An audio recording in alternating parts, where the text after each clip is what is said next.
Hi everyone! Welcome to Mr. Queen PH at ito ay isa na namang collective love reading para sa inyo, you and your person, energy check-in. So this is a timeless reading, so anytime na mapanood nyo to, as long as makaka-resonate kayo, this reading is for you. Okay, so tingnan natin kung ano yung mga stronger signs for this reading as a confirmation. Aries, Sun, Moon, Rising, Venus, o Aries ulit. Ba't parang puro sa Aries lang to? Okay. Virgo, Sun, Moon, Rising, Venus, and Scorpio. Aries, Virgo, Scorpio. Sun, Moon, Rising, Venus.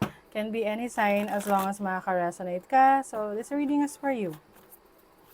Tingnan natin kung ano yung recent past energy. What is the recent past?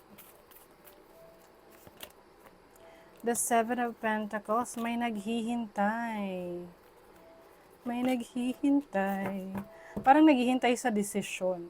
So, in the recent past, pwedeng merong naghihintay sa'yo, or ikaw yung naghihintay sa person na to, kailan siya magre-reach out, or kailan siya magde-decide. No? Kasi pwedeng itong person na to, nasa verge siya of deciding which path to take. Ipupurso ka ba niya? Itutuloy niyo ba yung plano niyo? Or what? No? Pwede rin may mga nakikialam sa desisyon niya ngayon, or in the recent past. So, tinan natin yung iba pang energies dyan. Ay, okay. Recent past energy ng collective.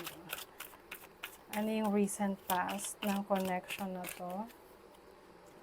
Remember, awakening. Change, meron siyang naaalala. Distance. Pwedeng yung iba sa inyo, long distance relationship to. Kaya, lagi nyong naaalala or namimiss ang bawat isa. Merong legal issues. Paperwork. Okay. For some of you, may naghihintay rito kung kailan maayos yung annulment, kailan maayos yung papers ng relationship.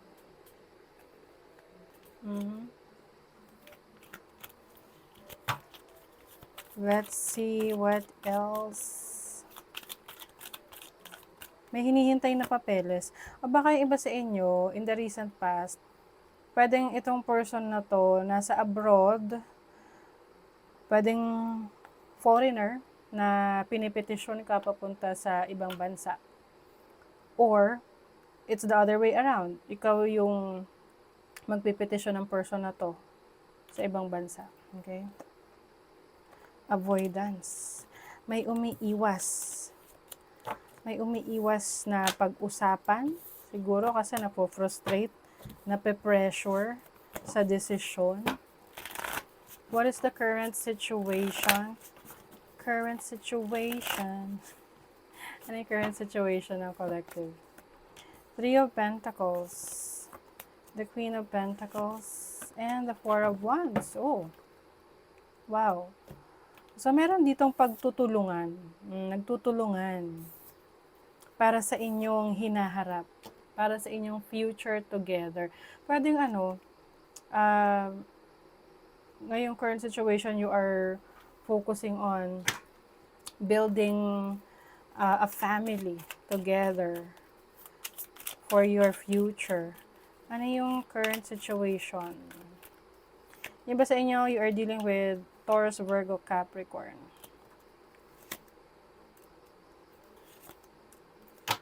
Not facing the truth. Okay. Decisions. So, maaring yung iba sa inyo, hindi pa rin kayo nakakapag-decide, or yung person ninyo. Kasi parang may iniiwasan na issue. Parang napupunta kayo sa ibang direction ng relationship ninyo. May energy ng past. So, pwedeng merong nangyari sa past na nakaka-apekto sa current situation ninyo ng iyong person. Okay? Oh my God! Legal work. Okay. So, yung iba sa inyo, very specific yung reading, ha? Hindi naman lahat magre-resonate dito. So, pwedeng in the recent past, may naghihintay dito na maayos yung separation or maayos yung annulment, divorce ng person nila doon sa other person. So, ngayon, ngayong present moment, mukhang hindi pa rin napagdidesisyonan. At parang iniiwasan na lang na pag-usapan. Kasi parang mas gusto nyo ngayong i-enjoy kung ano yung meron kayo ng person na to. Which is, yung kagustuhan nyo na magkasama in the future. Maaring you are planning to, live together. Current situation. Ay, oh my God, yung iba sa inyo nagtatago. Pwedeng hindi nyo pa pinapaalam kung ano yung plano ninyo. Hindi kayo nagpo-post sa social media. Dahil baka makaapekto yan sa any legalities na nangyayari. Or kailangang ayusin pa. Diba ganun yun? Let's say, may proseso ng paghihiwalay, no? Doon sa past. And then, yung meron ng bago sa present moment. So, pwede kasing makaapekto yung desisyon ng present moment, no? Kung ano yung nangyayari sa present moment.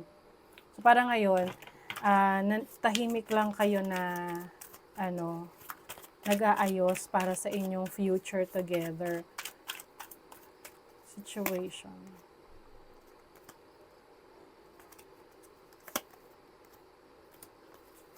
Meron kayong mga hindi na pinapansin na problema or issues, parang iniiwasan nyo talaga. Kasi nagpo-focus kayo kung paano nyo mas patitibayin yung inyong relationship na hindi kayo naaapektuhan ng energy from your past. Parang kung hindi nyo pag-uusapan, ibig sabihin, hindi yun kailangan problemahin. Ganon. So, tingnan natin kung ano yung feelings ng person mo. Ano yung feelings ng person ng collective para sa kanila? Ace of Swords, Six of Swords, Six of Pentacles. Okay, I feel like yung person mo, gusto niya mag-stick doon sa pinangako niya sa'yo. Kung pinangako niya na magiging maayos yung relationship ninyo, talagang gusto niya yung panindigan. Okay? Gumagawa siya ng paraan para naibigay niya yung pangangailangan mo. Oo, ano man tong pangangailangan na to, pwedeng financial, emotional support, confusion.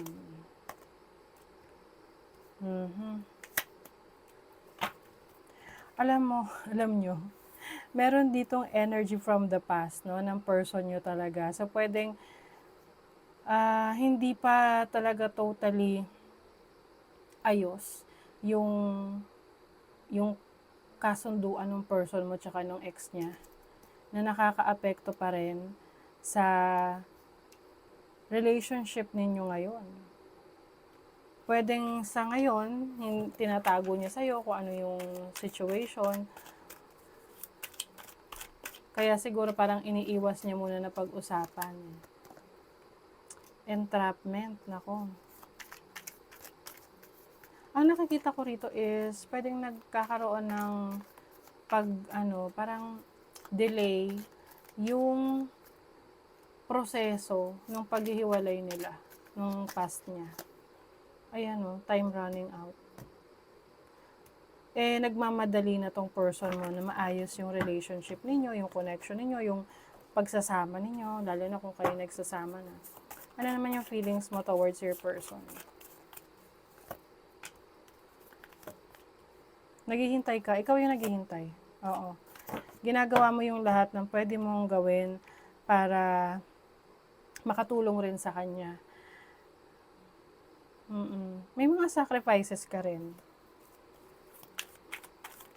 But I think willing ka na mag-sacrifice. Kasi siguro naniniwala ka sa person mo na totoo naman yung intentions niya towards you. Ano yung feelings mo? Financial support. Ay, okay. Taking a risk. Okay. So, I feel like you are taking a risk dito sa relationship na to. Parang sumusugal ka.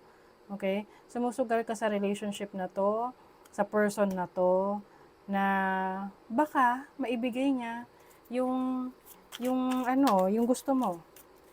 Let's say, mapakasalan ka niya or maging maayos yung pagsasama nyo nang walang nanggugulo from your past. Iniisip mo rin siguro yung support, yung financial support na kailangan niyang ibigay sa family niya or dun sa past or sa anak niya. And ngayon, naghahanap ka rin ng clarity sa yung situation. Kumbaga, iniiwasan mong mag-overthink.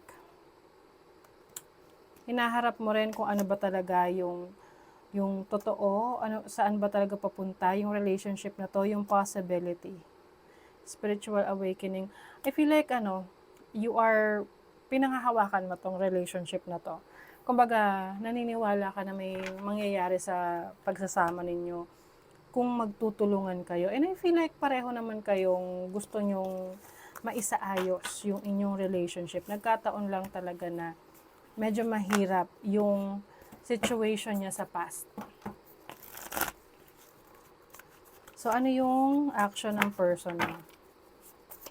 Ano yung action ng person ng collective? Ano yung action? The Five of Cups. I feel like may mga regrets siya sa mga nagawa niya at hindi na niya nagawa in the past. With the Empress, so this person wants to take care of you. So, pwedeng kung wala pa kayong anak, pwedeng isa yan sa plano ninyo to have yung action niya para magkaroon na kayo ng sarili ninyong anak, to have a family of your own. And with the Hierophant, parang ang plano niya, ang action niya is gusto kanya talagang pakasalan, no matter what happens. Parang gusto niya maisaayos talaga yung relationship ninyo. Lalo na't kung marami kayong napagdaanan na pangungutya galing sa ibang tao. Na iniisip nyo, ano ba, tama ba tong naging desisyon niyo?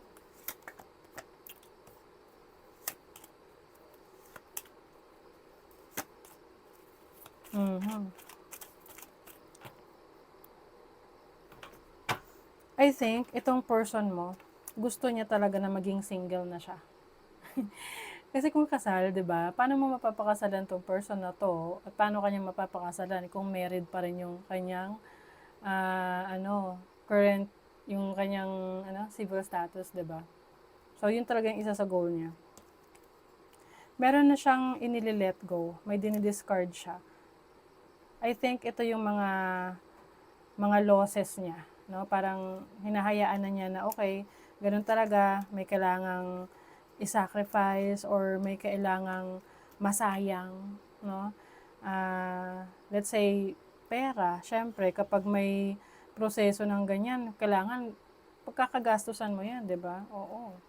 Pinagkakagastusan ang divorce annulment. But, tinan mo to, may attraction, soulmate. So, alam niya talaga na itong relationship ninyo is something na meron kayong soul connection. You are really attracted sa isa't isa. And isa yan sa compatibility ninyo. Maaring pareho kayo intense pagdating sa intimacy. And also, soulmate connection, marami kayong pagkakapareho ng person na to. Kaya, para sa kanya, gusto niya ilaban tong relationship ninyo. Kumbaga, willing siya na ipaglaban, willing siya na mag-effort for this relationship. Okay, where is this going? Saan ito papunta? Saan papunta yung relationship ng collective? Anong mangyayari in the future? Where is this going? The King of Pentacles, the Queen of Wands, the Hermit. So, Virgo, Taurus, Virgo, Capricorn, Aries, Leo, Sagittarius. Ace of Pentacles. New beginnings. I feel like ewan ko ha, para yung iba sa inyo, ah, pwedeng meron kayong kaharapin na challenge dito sa relationship ninyo. It may take a while kasi pwedeng may paghihintay rin dito eh. So, kung naghihintay kayo ng divorce, annulment dun sa past, it may take a while. Pero, in the end, kasi may freedom rin dito with the Queen of Wands and stability. So, may pagsisimula. Love affair. Nako. Okay, alam nyo, hanggat hindi kayo nakakasal ng person na to, yung energy from the past will still haunt your person. Pwedeng laging may makikigulo, will ask for financial support. Pwede ring magkakaroon ka rito ng parang pagmumuni-muni, no? Na hanggang kailan ka maghihintay, ganon.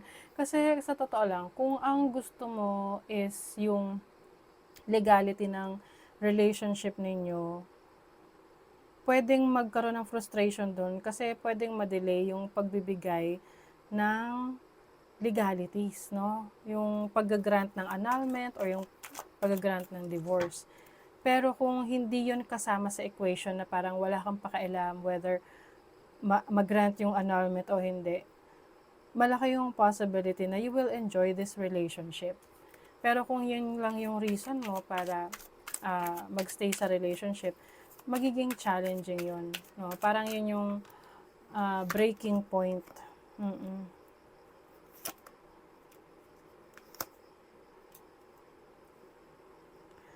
Marami pa tong challenges na pwedeng pagdaanan sa relationship ninyo. Pero kung talagang mahal niyo yung isa't isa, regardless kung ano yung maging resulta nun, you will stay together. Magpakasal man kayo o hindi, you will stick together. Kasi doon yung mapapatunayan kung talagang meant kayo for each other. Okay? So, that is your reading, collective. Kung meron kayong ibang situation na gusto nyong i-read natin, comment nyo dyan. So, thank you so much and bye!